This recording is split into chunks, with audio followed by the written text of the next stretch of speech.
Vamos a ir abriendo Apocalipsis capítulo 6.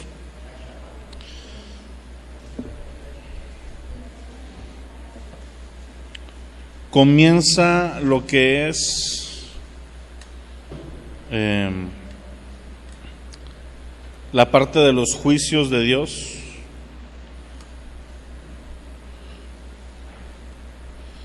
Vamos a comenzar a ver 3 tandas de 7 juicios. Vamos a ver 7 sellos, 7 trompetas y 7 copas, que mayormente son juicios cada uno de ellos.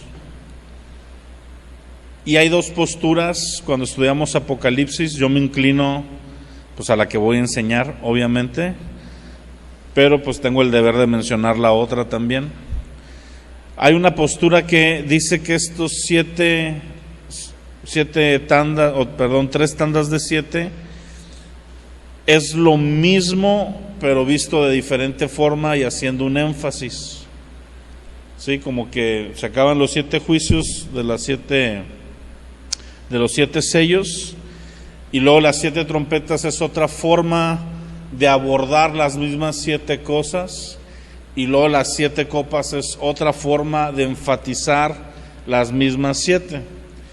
Yo no creo eso. Yo creo que son 3 diferentes etapas progresivas de los juicios en aumento, ¿ok? Sin embargo, como te digo, Apocalipsis y todo lo que es últimos tiempos es un tema no dogmático, entonces el conocer las diferentes posturas no nos estorba, al contrario, nos ayuda a estar firmes en la que creemos, saber por qué creemos lo que creemos. Eso es muy importante.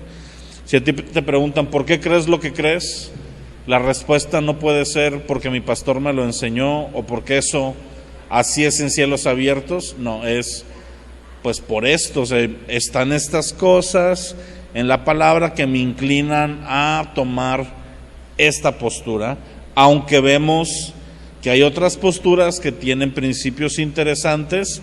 Esta es la que veo más acorde a la Escritura o que veo más evidencia bíblica acerca de ello, que es la postura que yo tomo, ¿verdad? En la que veo más concordancia de toda la Escritura, es la que hemos adoptado y que casualmente, y ese casualmente entre comillas, es la postura mayormente a través de toda la historia de la iglesia, sobre todo de la historia primitiva de la iglesia. Esto es bien importante. Cuando haya puntos de discusión, esto no es la clase, pero es un tip, te lo regalo, viene como bono, como cuando te salían 2 tazos, así. Una de las formas en las que podemos apoyarnos en que estamos en la postura más correcta, por ejemplo, cuando hablamos de temas como el calvinismo y el arminianismo, ¿cuál era la postura que creía la iglesia más cercana a Cristo? Esa es una de las formas en las que podemos nosotros blindarnos de la forma más segura. Entonces es importante que desarrolles también, a la par del estudio que tenemos aquí, la costumbre de leer sobre todo acerca de la historia de la iglesia. Eso te va a ayudar mucho. Ok, voy a poner un cuadrito que son 2 columnas ahí que dice secciones cronológicas y explicaciones angelicales. Esto es como un resumen de lo que es Apocalipsis a partir del 6 en adelante. Vemos en la primera columna el número 1 dice apertura de los primeros 6 sellos. Ok, eso está en Apocalipsis capítulo 6. Viene ahí abajo entre paréntesis. Por cada sección cronológica, que le llamamos cronológico precisamente porque creemos que son hechos que van uno detrás de otro, cuando se acaba hay una explicación angelical. El ángel le explica a Juan qué fue lo que vio, más o menos. Hay como un paréntesis entre cada una de estas situaciones donde viene una explicación. Acuérdate que comenzamos diciendo que Apocalipsis nos íbamos a regir bajo el principio de que significa lo que dice y dice lo que significa. ¿Ok? Cuando tiene un significado oculto, el mismo autor lo dice, esto significa esto. Ya. No andamos inventando el hilo negro. Estas imágenes se las puedo pasar también después al grupo, o pueden tomar foto, o pueden pedírselas a Héctor, también ahí están, porque van a ver 3 imágenes, para que puedan tener el compendio. Entonces, en Apocalipsis 7 vamos a ver las explicaciones angelicales, que es una explicación acerca de protección hacia la iglesia. ¿Ok? Después vemos el 7º sello y 6 trompetas, eso está en Apocalipsis 8 y 9, y después viene en Apocalipsis 10 y 11 una explicación angelical de dirección, hacia dónde nos estamos dirigiendo, cuál es el plan de Dios para ese punto. Y luego vamos a ver la 7ª trompeta en Apocalipsis 11, la 7ª trompeta, en esa 7ª trompeta es la venida de Cristo. Eso es lo importante de esa 7ª trompeta. Y entonces en la parte 3 de la explicación angelical es la confrontación y victoria. ¿Confrontación de quién? De Cristo contra el anticristo y su gobierno. ¿Y la victoria de quién? Pues obviamente del Cordero, ¿verdad? Que ha vencido, ¿verdad? Ya está más cantado que nada esa victoria. Y luego vienen las 7 copas de la ira de Dios, que las aplica Jesús, y es la seducción y condenación de Babilonia como sistema de gobierno. Hasta ahí está este resumen. Luego hay un resumen también, otra gráfica. Ahorita todavía no estoy entrando al 6, estoy poniendo estos resúmenes antes para poder entrar de lleno al 6 y que tengamos esta noción de las cosas. La próxima imagen, vemos cómo están resumidos los 22 capítulos. Yo te los voy a leer por si no te llega ahí el ojo. Capítulo 1 es la revelación de Jesús, ¿sí? Así comienza Apocalipsis, es la revelación de Jesús que Dios le dio a Juan y empieza a nombrar muchos aspectos de Cristo. Capítulo 2 y 3 son los mensajes a las iglesias. ¿Cuántas iglesias son? 7 iglesias. ¿En dónde están situadas estas 7 iglesias? En Asia Menor. Estas 7 iglesias se da este mensaje. Luego el capítulo 4 es la adoración celestial, la adoración al Padre. Y luego capítulo 5, la semana pasada lo vimos, es Jesús toma el rollo, o el Cordero y el rollo, o la adoración al Cordero porque es digno. Capítulo 6, primeros 6 sellos. Capítulo 7, protección. Capítulo 8 y 9, séptimo sello y primeras 6 trompetas. Capítulo 10 y 11, dirección. Capítulo 11, séptima trompeta. Capítulo 12, 13 y 14, la confrontación y la victoria. Capítulo 15 y 16, las 7 copas. Capítulo 17 y 18, seducción y condenación de Babilonia. Capítulo 19, las bodas de Cordero, la entrada triunfal de Cristo y el Armagedón. Capítulo 20, el milenio. Capítulo 21 y 22, la nueva Jerusalén viniendo a la tierra. Esta yo te recomiendo que la consigas, te digo, me la puedes pedir a mí, se la puedes pedir a Héctor, pero es una manera bien fácil de que si te lo aprendes de memoria, vas a aprender no solo el orden de Apocalipsis, sino una síntesis. Está bien sintetizado cada capítulo con 1 o 2 palabras. Y ya eso te hace, por ejemplo, si tú dices, es que quiero ver acerca del milenio, pues ya tienes este esquema y pues no lo andas buscando en Apocalipsis 1 y 2, que nada que ver, lo vas y lo buscas en el 20. Quiero aprender sobre las copas, pues 15 y 16, y así sucesivamente. Y vamos a ver la última de las imágenes. Esta imagen es de la última, lo que es la última semana de la profecía de Daniel, los últimos 7 años de la historia, que están divididos en 3 años y medio, que es la falsa paz, y luego otros 3 años y medio, que es la gran tribulación, y vemos que se comienzan a soltar los 7 sellos, las 7 trompetas y las 7 copas. Son los 7, 7, 7 que están abajo. Termina toda esta jornada y comienza lo que es el reinado milenial y luego ya lo que se conoce como la eternidad, es decir, hasta donde tenemos información, que es la venida de la Nueva Jerusalén a la tierra. Ok, bajo esa premisa, vamos ahora sí a Apocalipsis capítulo 6.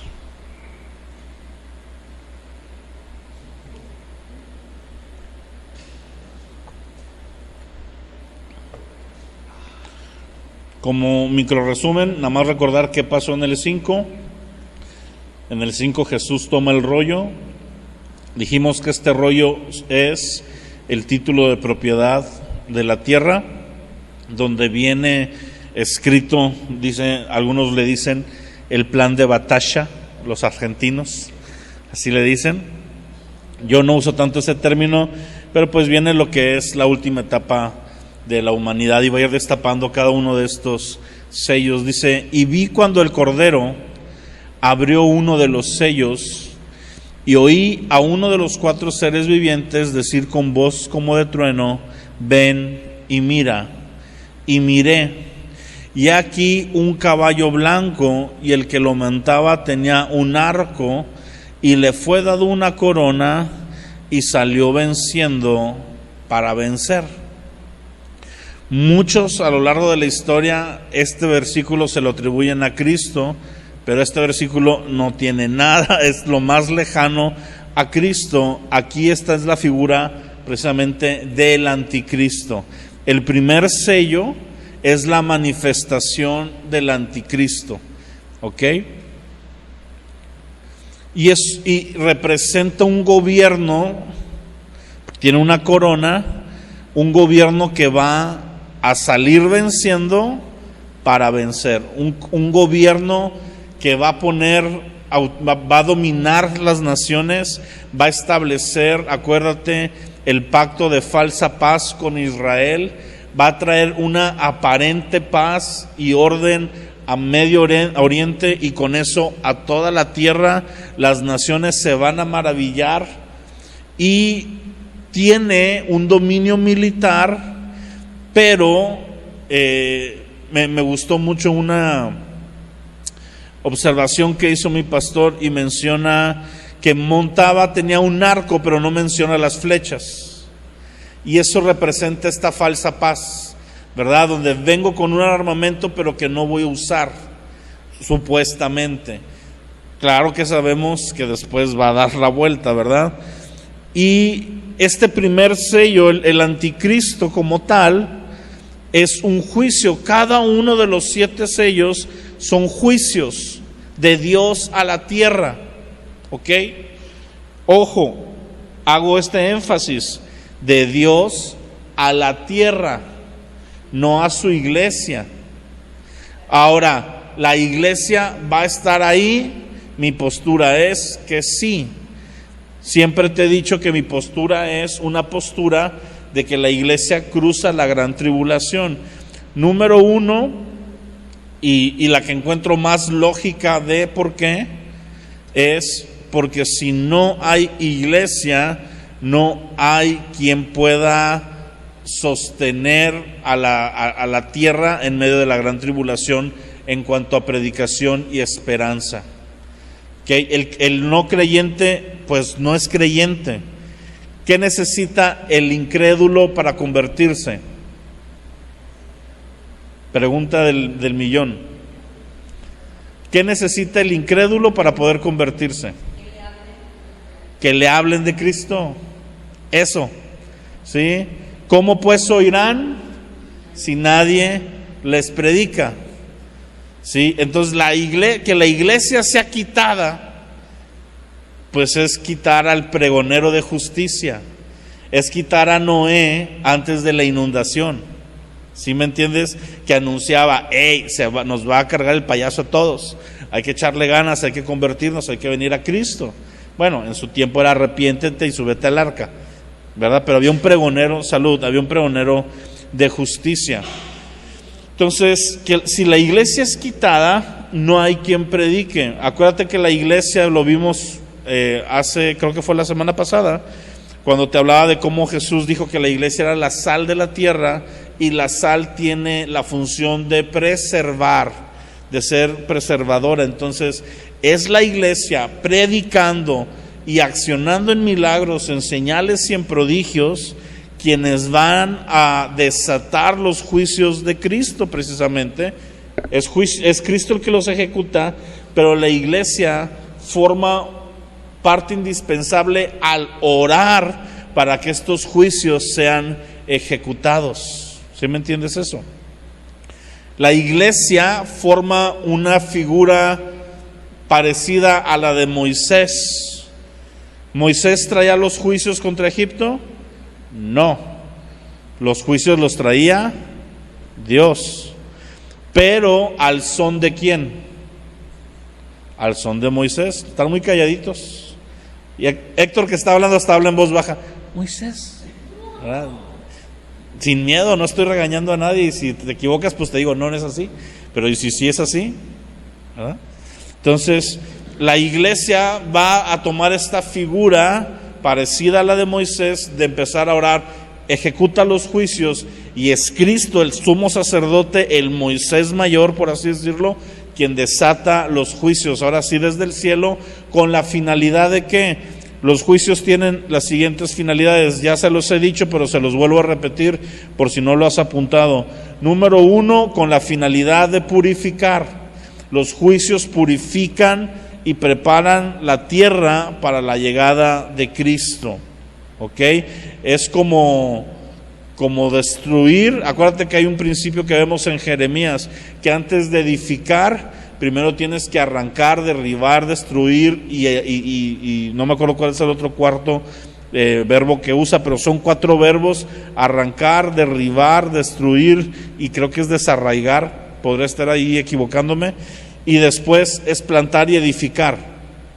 Y es lo que Cristo hace en los juicios, empieza a barrer, a romper, a destruir. Ahora sí que hacer el barbecho es esa figura de la yunta partiendo la tierra para aflojarla, para poder hacer después su plantación, ¿verdad? Los juicios tienen un aspecto también de convicción de pecado, ¿ok? El que se desate cada uno de estos juicios sería número 2, convicción de pecado. Es para que aquel que no conoce a Cristo sea movido y diga, ay de mí, ¿verdad? Y la iglesia esté pregonando el evangelio y diga, esto está pasando a causa de nuestra maldad, a causa de nuestros pecados, pero ojo, hay esperanza y vida eterna si te arrepientes. Aunque en este punto veamos destrucción, hay una restauración a la que tienes derecho si vienes a Cristo.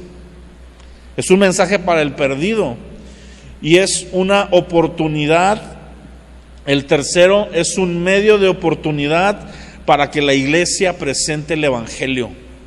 Siempre en medio de las tragedias es una excelente oportunidad para presentar el evangelio. ¿Ok? Entonces, el primer juicio es el anticristo, su aparición. ¿Por qué es un juicio? ¿Por qué? Porque en el Salmo 2, apúntalo, no voy a ir por tiempo, más adelante lo vamos a ver seguramente en el estudio, pero en el Salmo 2 dice que las naciones se quitan las ligaduras de Dios y de su ungido y reniegan de Dios, se juntan para burlarse en contra de Dios y dicen, quitémonos sus ligaduras, es decir, quitémonos su gobierno. Las naciones en su rebelión a lo largo de la historia no han querido ser gobernadas por Dios. ¿Cuál es el castigo que les da Dios, lo mismo que pasó en Romanos capítulo 1, cuando dice, los entregó a sus propias concupiscencias, a sus propios deseos. Ok, ¿quieres un gobierno que no sea mi gobierno? Te lo voy a dar. Y es el gobierno del anticristo. Y primero vas a estar fascinado con él porque va a dar rienda suelta a lo que para ti es interesante, pero vas a ver cómo en medio de todo eso va a haber desolación, va a haber destrucción, y lo que tú pensabas que era bueno, que era libertad, que era ahora sí vivirla chido en pachanga porque pues estoy sin Dios, vas a ver lo que es de verdad un gobierno donde está ausente Dios.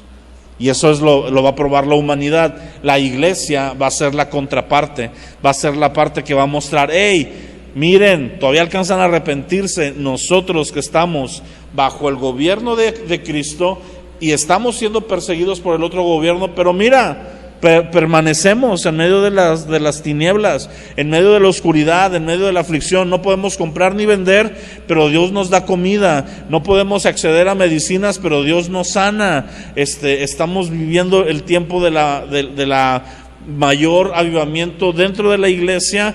¿Por qué? Porque estamos en el tiempo de mayor persecución. Amén.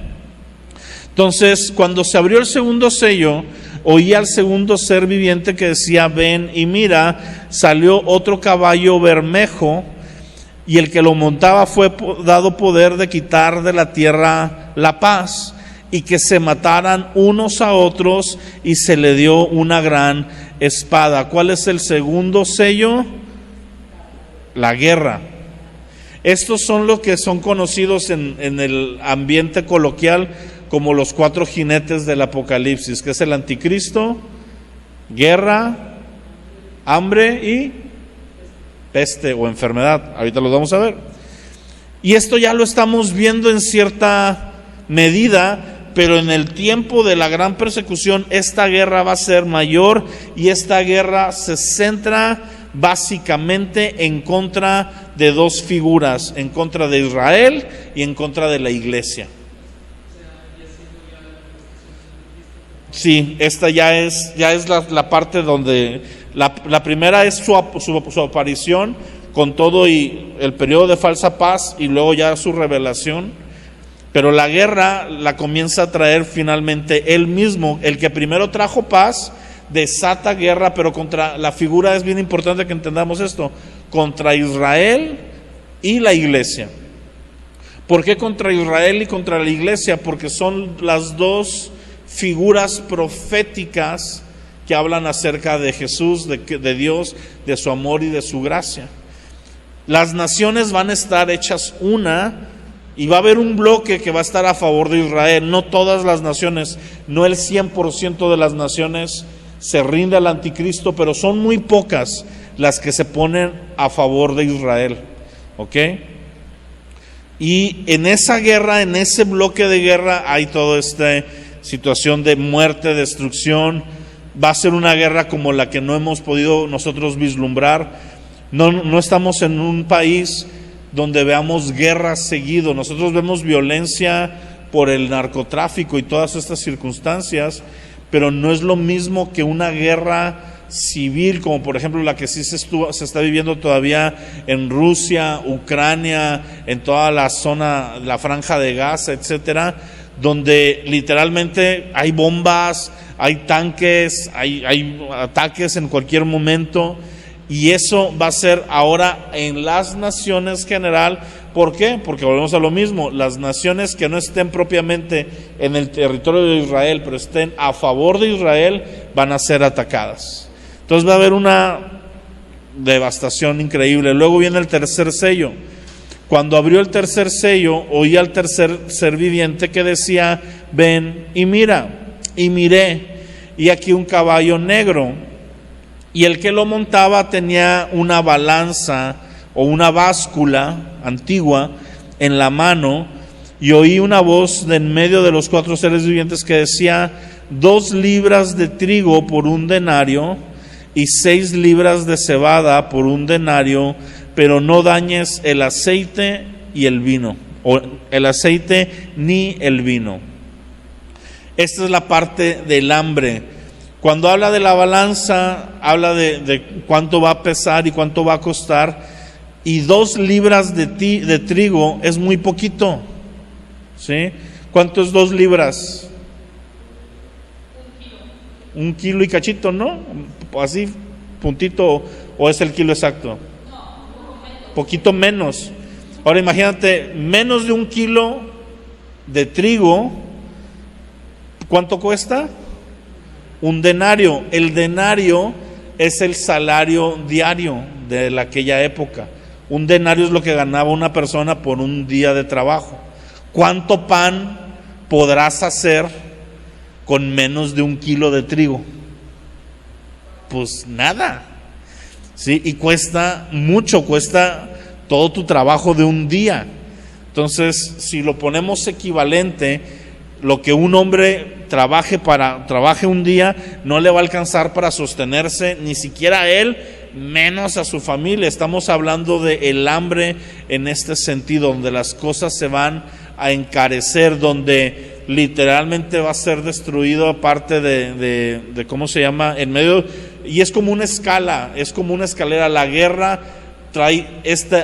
provoca este tipo de hambre. Por ejemplo, en lo que es en Europa, toda la escasez de gas, escasez incluso literalmente de trigo y todo esto. ¿Por qué? Por la guerra en Rusia está teniendo unos efectos en todas las naciones de Europa, y luego viene hasta acá la economía. Bueno, imagínate eso a una escala global. Va a ser este tiempo donde va a haber esta poca economía, más aparte cuando el gobierno del anticristo se revela, nadie puede comprar ni vender si no es con la marca de la bestia, que lo vamos a ver durante las explicaciones angelicales. Pero Dios limita a que no se dañe el aceite y el vino. Y el aceite y el vino son 2 simbolismos. Uno es de la unción y otra es del gozo.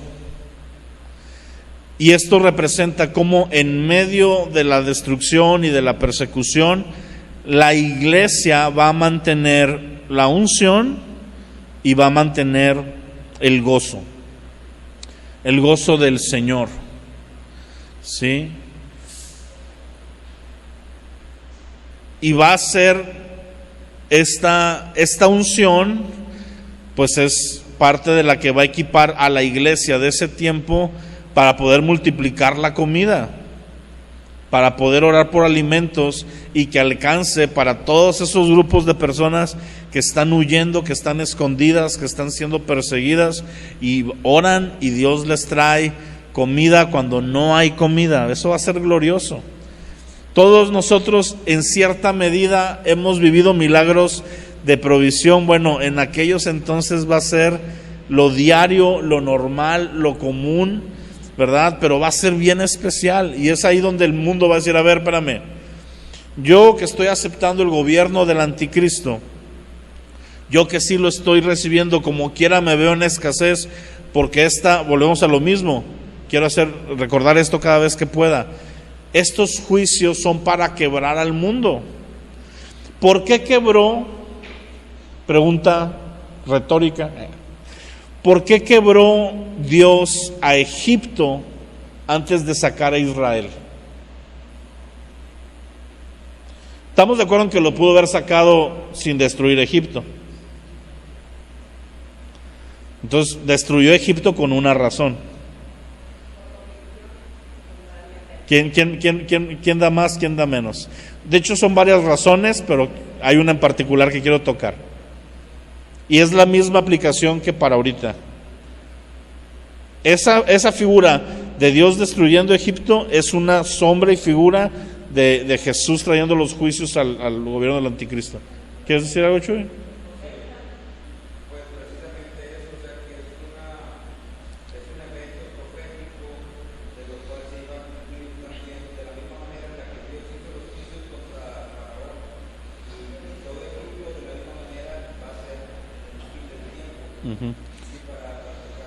Bueno, mira, te voy a ir diciendo para no gastarnos tiempo.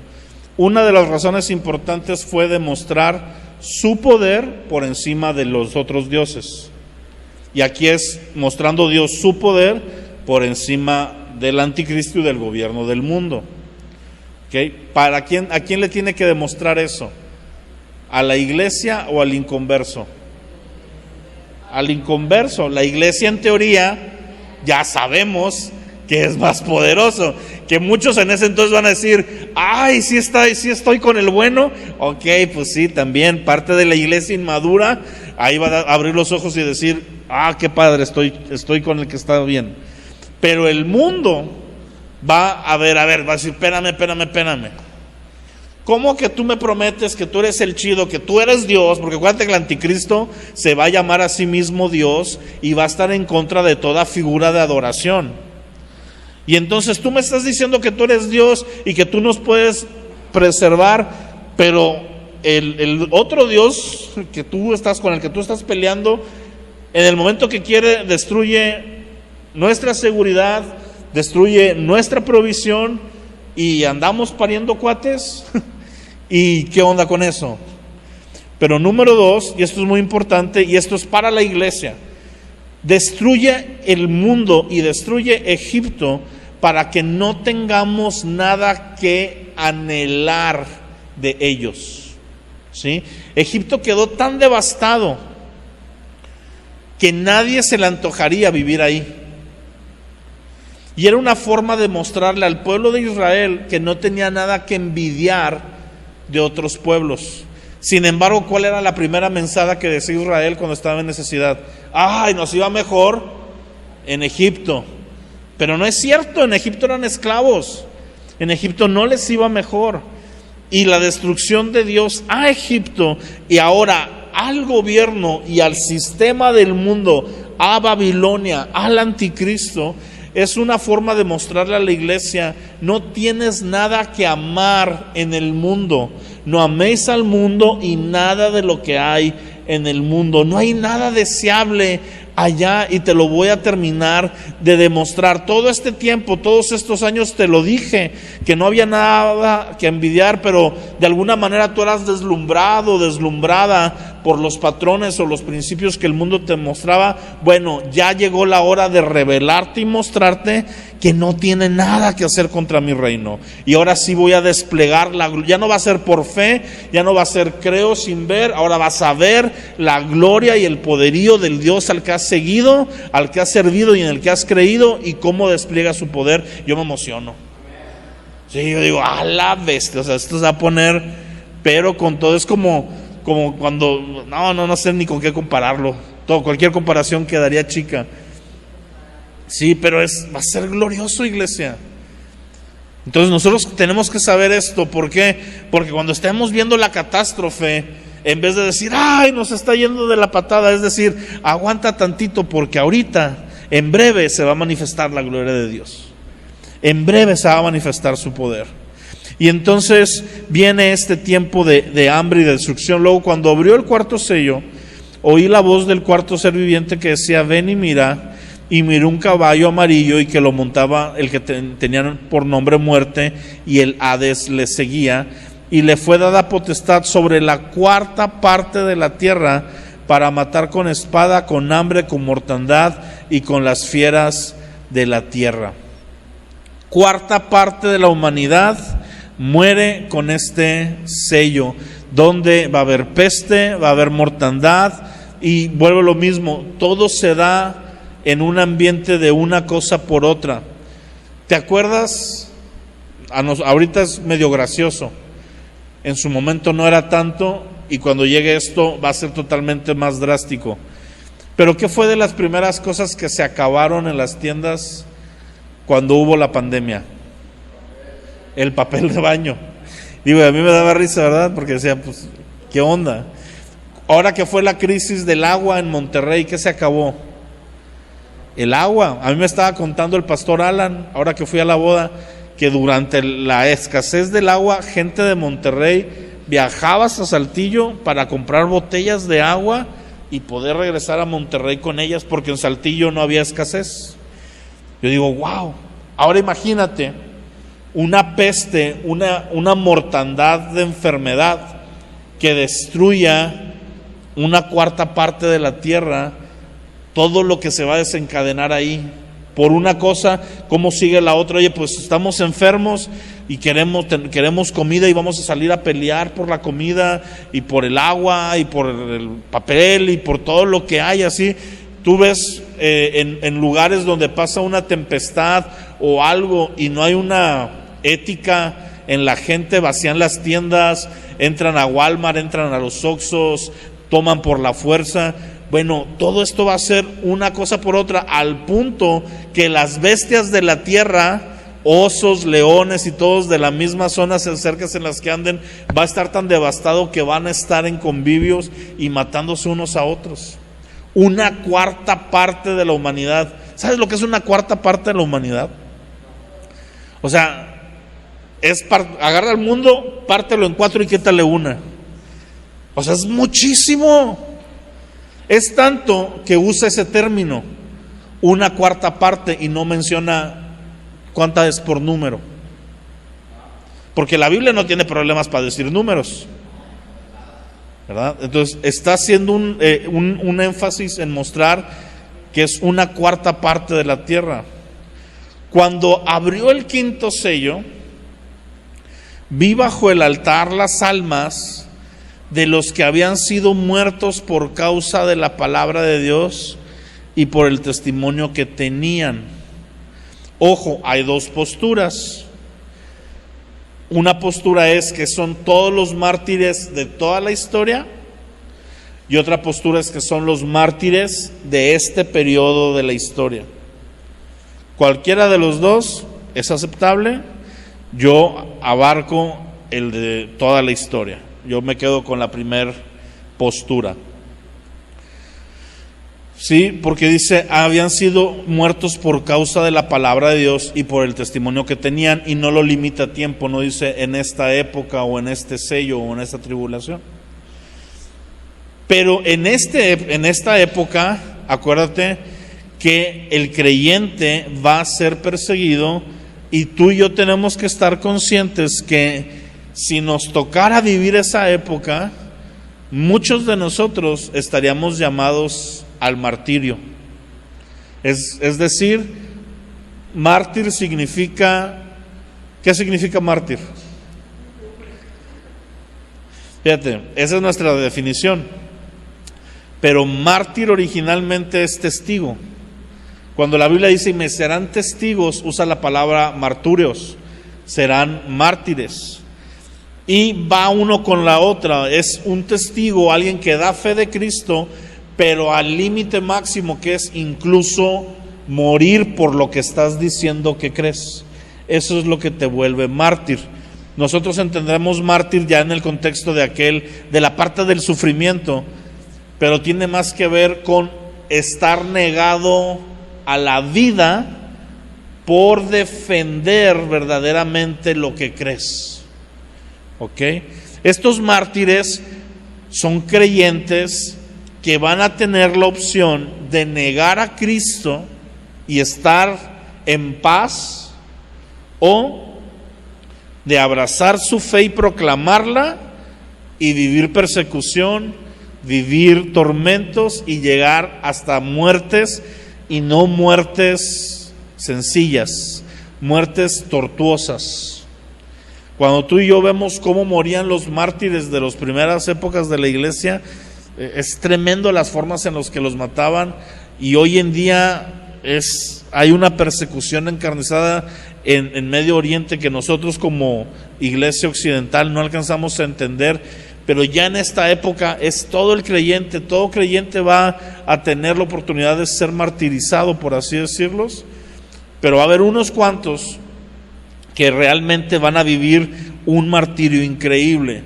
Entonces, este quinto sello es Cristo permitiendo que su pueblo sea martirizado, y tú dices ahí, ¿y cómo afecta esto a la tierra? Porque el juicio es contra la tierra. ¿Estamos de acuerdo? ¿Cómo afecta el que haya un mártir a la tierra? Tin, pregunta. Sí.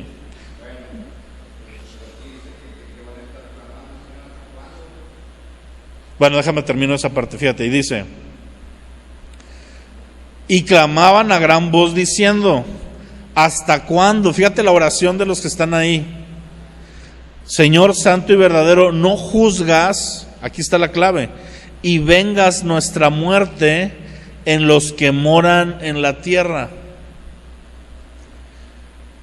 ¿Ya me agarraste para dónde vamos? Todavía no. A ver, Chuy.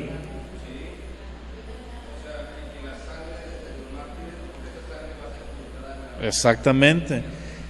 La tierra, el inconverso, el mundo, los impíos van a matar a mártires, van a agarrar mártires. Y eso, ¿cómo es juicio para ellos? Pues porque por la sangre de los justos van a sufrir ellos la venganza y la ira del Dios de esos justos. Por eso es un juicio para ellos el que haya mártires.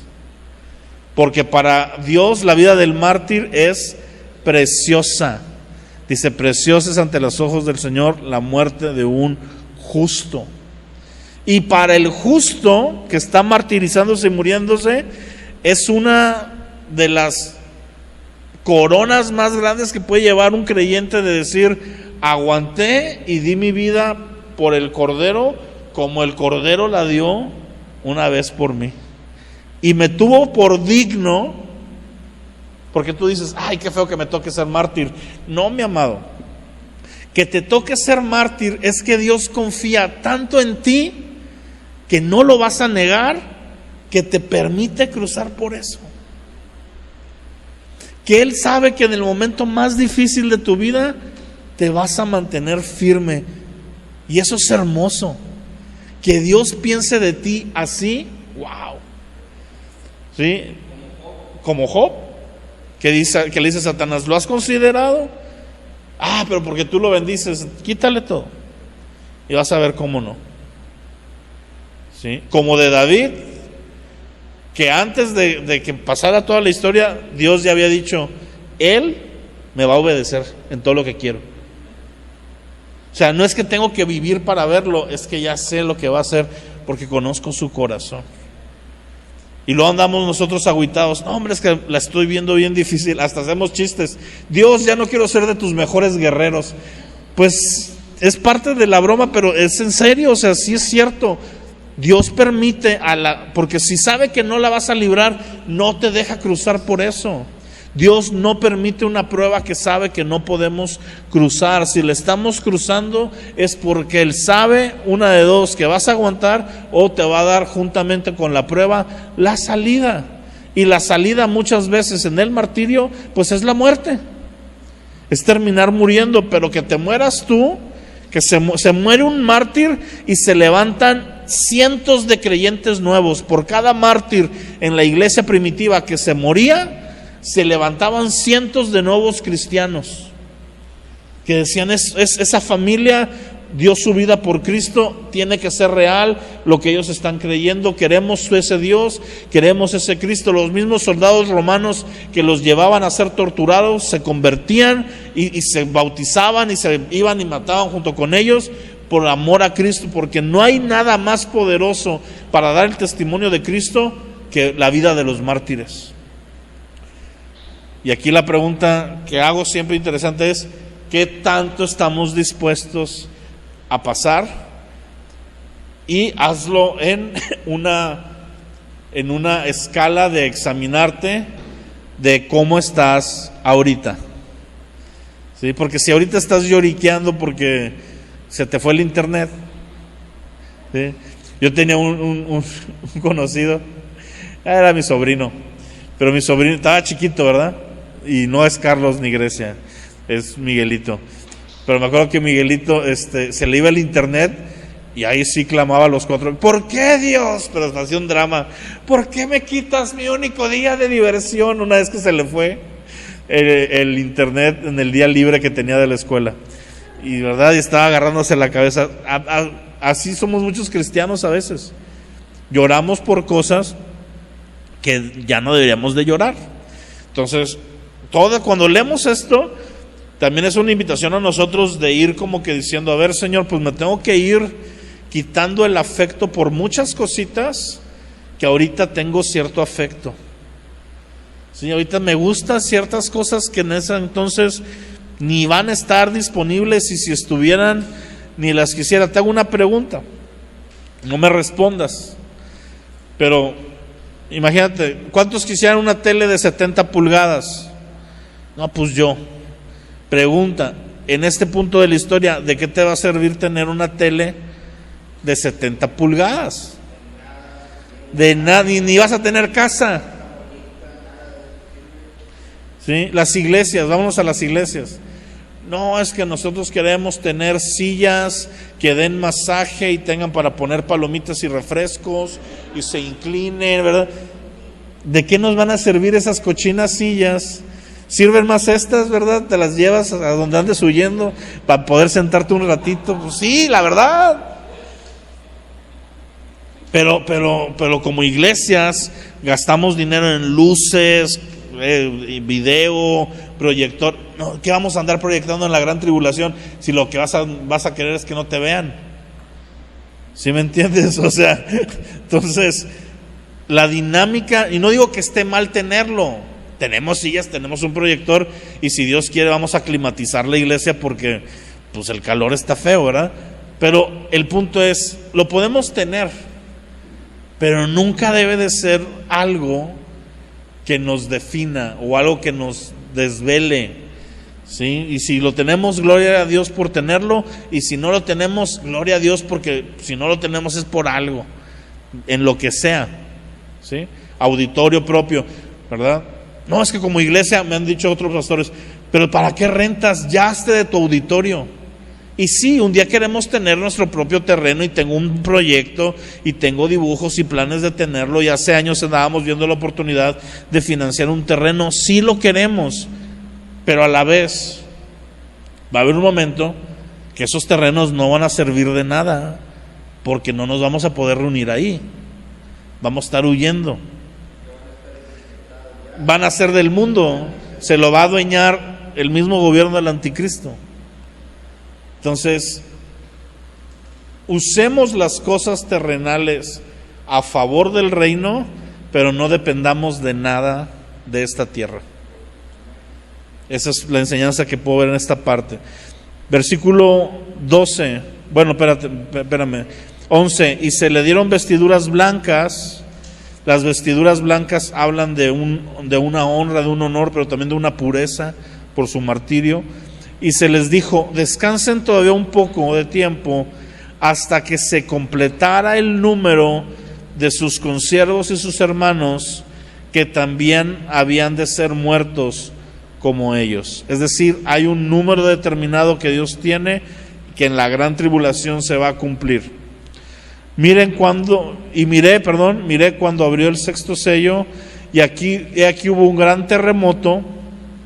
El sol se puso negro como tela de silicio, y la luna se volvió toda como sangre. Las estrellas del cielo cayeron sobre la tierra, y como la higuera deja caer sus higos cuando es sacudida por un fuerte viento. El cielo se desvaneció como un pergamino que se enrolla.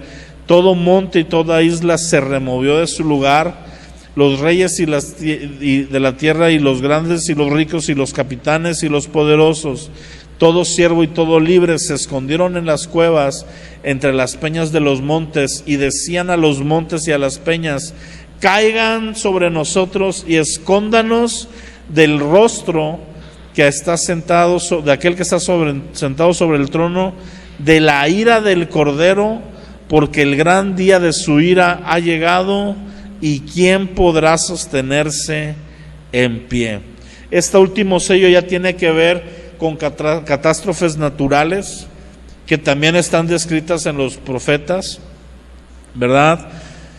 Y esta frase, ¿quién puede sostenerse en pie?, es una frase del Antiguo Testamento, y es ante el día grande y temible del Señor. El día del Señor, acuérdate que no se refiere nada más a un día de 24 horas, sino a este periodo ya de poderío. Y fíjate la soberbia de la gente. La gente clama y le habla ¿a quién? A los montes y a las piedras. Es decir, estás viendo y no ves. En este punto de destrucción, de calamidad, aún así no se doblan, aún así no voltean y dicen: Señor, perdónanos. No, dicen: cúbranos de la ira y cúbranos de su rostro, que no nos vea. Eso representa esta insensatez del perverso, que aún ahí sigue con un orgullo. Mande, Chuy. Es un simbolismo también, lo mismo. Pero vaya, Adán y Eva también pasaron por lo mismo, pudiendo apelar la gracia, es me retiro. Y aquí ves cómo, porque vuelvo a lo mismo, después de tanta despliegue de poder de Cristo, uno pensaría: ya están todos con las manitas bien dobladas. Pues no. ¿Sí? De la misma manera que cuando hay un milagro, no significa que la gente que no cree se va a convertir con el milagro. Yo te puedo decir una cosa: el más inconverso, aunque vea un muerto resucitado, no se convierte, porque no es por lo que ve, es por la dureza del corazón. Y aquí Dios está demostrando su poder, y ellos lo identifican, saben de dónde viene. Dicen: cúbrenos de la ira del que está sentado en el trono y la ira del Cordero. Ahora, ¿te fijas que dice la ira del Cordero y no la ira del león? Me hace más interesante esa parte, porque al Cordero siempre lo asociamos con paz, pero aquí es la ira del Cordero. ¿Hay algo especial en eso? No tanto que se queden atrás.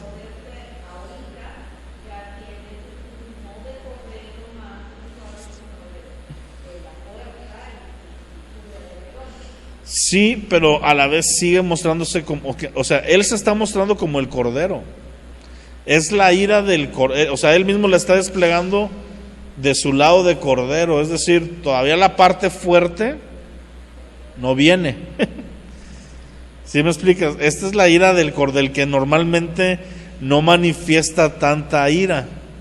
Deja que veas el rugido del león. Mande.